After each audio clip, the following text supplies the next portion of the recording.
All right, I hope everybody's okay. Sure you can tell by just looking what's in front of you. We're going to talk a little bit about the trapper pattern, case knives, and we're going to talk a little bit about maybe helping to talk just a little bit about the stainless steel, or their version, what they call true sharp, versus the chrome vanadium. Okay, so basically, I mean, it's easy to see when you first get your knife, and you see that right there on it. You see that CV. That right there stands for chrome vanadium. Now there's a lot about that chrome vanadium. A lot of people, they see that chrome vanadium and automatically they jump the gun and they go buy it, and then what happens is over time they get a blade that looks a lot darker than this one right here, and then they get upset because they spend a lot of time polishing it, and they try to get it, because what they really want it to do is they want it to look like this one right here all the time. And this is a stainless steel. You can tell it's got that stainless steel on it. Okay, it says it right on it. So that's what people tend to do, because they don't understand what's going on. So there's a lot of different things that I've read, and I've even learned myself about the different types of metal. Sprinkling a little bit where I'm at, but it's okay. We won't, it's not going to wash us away or anything. We just thank God that we get rain. So let's talk a little bit first about the stainless. So the stainless is, a lot of people have trouble with it. A lot of people say, well, it doesn't stay as sharp as this one or that one. But in my personal opinion, this isn't just a review because I bought it today and I got it in the mail. I've had these for a while. I've carved, I couldn't tell you how many different spoons. I've used it for cutting up apples. I've used it cutting up even pieces of wood. I do a little bit of woodworking, and sometimes I use my knife. I probably should use a chisel instead, but a lot of times I pull out my pocket knife and I use it.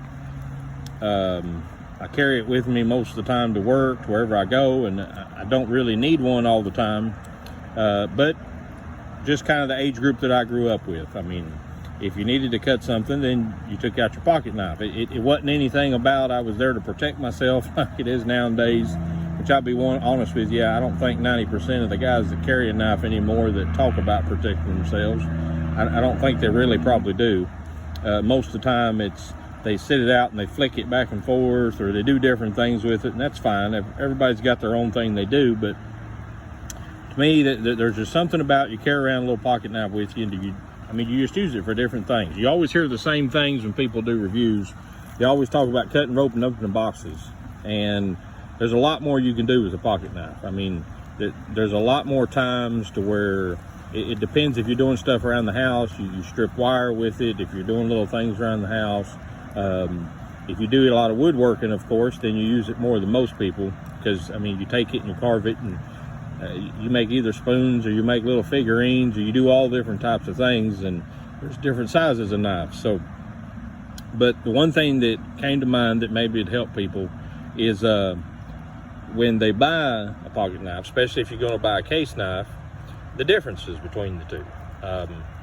So the stainless, it does take a little bit more, or the true sharp, what Case calls it, it does take a little bit more to get it sharp. So just like I tell people, the best thing to do is take your time. Don't get in a big hurry. No, you don't have to have all the fancy little tools. Be very careful with the knife when you go to sharpen it, because a lot of times we want to invest in a lot of these fancy little machines, but you got to be real careful.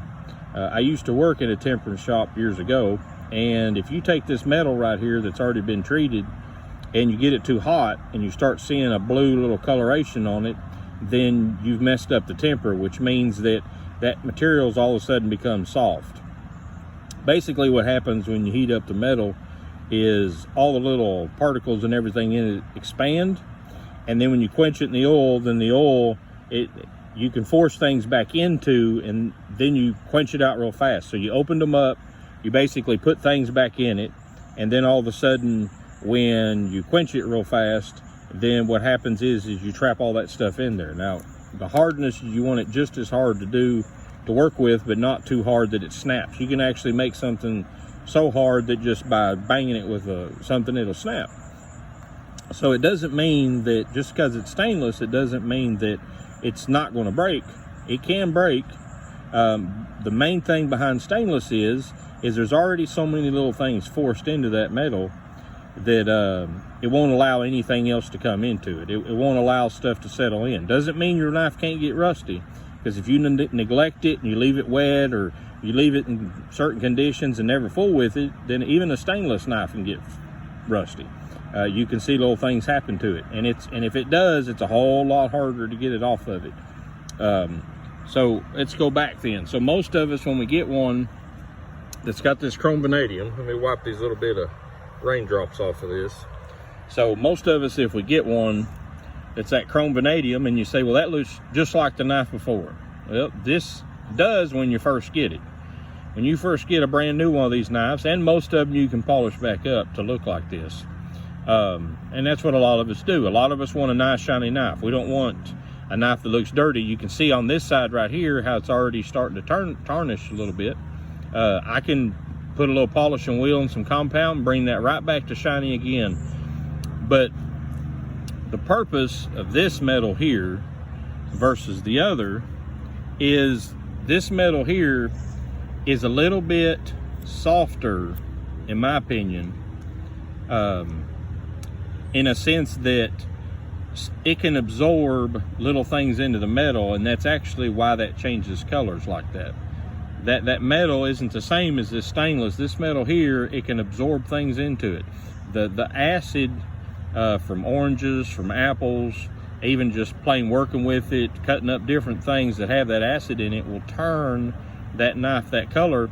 And this right here, I've actually forced that on it by putting it inside of an orange and making it turn that color, because I want it to get that darker color, because that actually protects it when you force it on it. If it does it little by little and you don't keep up with it, which you can see this one, I mean, there's places on it to where I've neglected it, and it's starting to get little spots where it could very easily be rusted. So this knife here, it requires more attention. What do I have to do? I have to make sure that I oil it up if I'm going to put it away. I have to make sure that every time I peel an apple or something, I need to wipe it off real good. I need to clean it. I need to dry it. I need to put it up. I don't need to keep this right here stored in a cabinet somewhere and just keep it put away. I need to make sure that I oil it up before I put it away. Why? Because it's going to tarnish. Now, even though I've said, and it kind of seems like I'm contradicting myself, even though it sounds like, well, it's softer, does that mean it's not as strong as the other? No, this right here sharpens up easier. When you go to sharpen this knife, it's easier to sharpen. Now, you would think that easier to sharpen is great, because easier to sharpen means it doesn't get dull as fast. That all depends on what you're cutting with it. If you're using it like I would be in woodworking, I mean, you can see most of these knives, I mean, they still have the exact same shape they did when I bought them. It doesn't wear knives out as much depending on what material you're carving. If you're going to just carve simple little soft maple or poplar or something that way, then it's not really that hard on your tools. Now, if you're going to use something like oak, or you're going to use something like a harder maple, you're going to use something like sycamore, which I've carved some spoons out of sycamore, then it's going to take, you're going to probably have to resharpen it after a couple of them. So that's kind of the way that, as far as the difference between the two, I think at times, and I don't know if it's just me, I think at times this chrome vanadium, I think it does seem to be sharper. But then I've also noticed that I take my time more sharpening this knife, and I look at the edge a little more than I do this other one over here that's the stainless, this one right here. I tend to, you can tell, if I turn that in the right angle, you can see that kind of silverish edge compared to the darker background. So you can tell that there's quite a bit of the material taken away from there to make it sharp.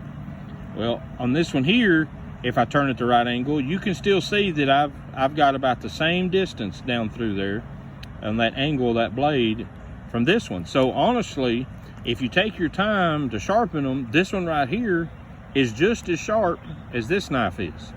I could take a piece of paper, which I think's kind of funny at times, but I know a lot of people take a piece of paper and they cut them just to show how smooth that knife is. Well, I mean, you can hold the paper just right and hold the angle just right, and with a decent knife you can slice paper. So I'm not going to do that. I'm going to try my best to just help and get people to understand, because I know a lot of people, what they do is, and I've run into this a lot, they go out because everybody wants this knife, and there's nothing wrong with it. Everybody goes out and buys this chrome vanadium, awesome pocket knife. This trapper right here in this chrome vanadium, that's the model number of it there, 3254. It's an awesome pocket knife, awesome to carry around, and it's kind of roughed up a little bit, but awesome to carry around. Just wonderful little blade to have. But because it's that chrome vanadium, in time it's going to turn to this right here. Nothing wrong with that knife because it turned to that color. The problem is a lot of us nowadays don't take care of our stuff the way we should. Old timers used to sit down and oil their knives up. I mean, they had the same knife every day. They used to be kind of expensive. I mean, they're expensive now, but to us nowadays, I know people that spend $100 on a knife, and they throw that thing in their pocket and they flip it open, and it's supposed to be for personal protection, and they probably never use it for anything else, and then they throw it in the drawer and they go buy another one because it looks nice. Well, old timers, it wasn't that way. Old timers, you barely made it. When you took your money, you went and you bought you one good knife that was going to last you, and you took care of it. You cleaned it, you oiled it at night, you sat down and you'd make sure that both the blades were sharp. They hunted with them. They used them to process their animals. They used them in the daytime to take their lunch. They'd take an apple or an orange and they'd sit there and they'd peel it with it. They did a lot of different things that we did. They didn't really, I know that it's kind of silly to mention it, but they didn't have McDonald's where they went and they just got whatever they wanted. I mean, they took advantage of what they had, and they took care of their stuff. So if that's what you're wanting to do, is really to sit back and take the time and keep up with your stuff, then there's nothing wrong with this knife right here. But don't get all mesmerized. Don't get all, oh my goodness, my life's dirty now I gotta spend the time polishing it up. You can do that all you want to, just like I've done to this one right here. You can polish it back up every day if you want to, but every day it's going to get a little darker and a little darker. And a lot of people, believe it or not, they collect them just for that reason. They collect them just because they can tarnish them, because they can make it. Now, if you're going to be a collector, most of your collectors, they focus on this right here. Why? Because most of them lock their knives up, they put them in a drawer, they put them in a safe, never touch them again. And believe it or not, they think, well, because I got that stainless one, then I'll never have to worry about it again. Every now and then they're surprised and they get their knives out, even those stainless ones, and they're rusted. Why? Because they've neglected them. You know, it's amazing to me that something so simple as a pocket knife could teach you, you know, a lot of things about life, to where that's how we are. You know, if you sit around and you neglect things that you know you need to take care of, then don't be surprised one day if you got a mess and you got to where they won't open and won't close. And that's just how things are. What do we try to do in life? Well, we try to get us a little pocket knife like this one, to where we can just throw around and do whatever with it. And even then, it gets us, because, I mean, let's just be honest. Anything man-made is going to have issues. That's just how it is. But I'm very fortunate. Out of all the little pocket knives I've ever owned, I really enjoy the case knives. They just, to me, they last, and that depends on your use, but they're very dependable. Case has a really good warranty with them. I even had one at one time that it was a really old knife, and they have a website that you can go on to, and I sent them a picture of the knife, and I said, hey, I was wondering if you could switch out the blades in this. It's kind of an older, and it was a trapper that I had too, and they said, well, because of that tank stamp, that knife is old and we've changed how we make them, so we can't really take care of it. But if you want to send us that knife, then you know, for $35, we can send you a brand new one that looks just like it. And some people may not like that, but I thought, man, that's pretty cool, because most of your case knives, that one right there is probably nowadays is probably going to cost you upwards of $40–45 just for that knife right there. Now I was blessed. Most of mine I got used, or I've got off of people or different things, but they're just like anything else. I mean, you're going to pay a little bit for what you get for them. I know you can go out there and you can get steels that's 10 times better than these. You can get them to where you can do all kinds of things with them.